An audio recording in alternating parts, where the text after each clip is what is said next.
അന്ന് ഞാൻ ആദ്യമായി സായിബാബയുടെ ഫോട്ടോ കാണുകയും ബോംബെയിൽ വെച്ച്. അപ്പോൾ ഇത് നമ്മുടെ ശ്രീനാരായണ ഗുരുവിനെ പോലെ നിസ്സംഗ ഭാവത്തോടു കൂടിയുള്ള ഒരു സന്യാസി, അല്ലെങ്കിൽ യേശു ക്രിസ്തുവിൻ്റെ പോലെ വളരെ നിഷ്കളങ്കമായ മുഖമുള്ള, എല്ലാവരുടെയും ദുഃഖങ്ങൾ ഒപ്പിയെടുക്കുന്നതായ രീതിയിലുള്ള ഒരു മുഖഭാവം, ഇതാരാണ് എന്ന് ഞാൻ ചിന്തിച്ചു.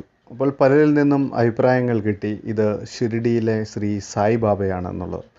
നിമിത്തം നോക്കണം, ഞാൻ അതിനുശേഷം കുറേ വർഷങ്ങൾക്ക് ശേഷം എൻ്റെ പെങ്ങളുടെ വീട്ടിൽ പോയപ്പോൾ, ബോംബെയിൽ തന്നെയാണ് ചെന്നപ്പോൾ, അവിടെ ഏതോ ഒരു ബന്ധു സായി സച്ചിരത്തിൻ്റെ ഇംഗ്ലീഷ് പതിപ്പ് അവിടെ വെച്ചിരിക്കുന്നത് കണ്ടു.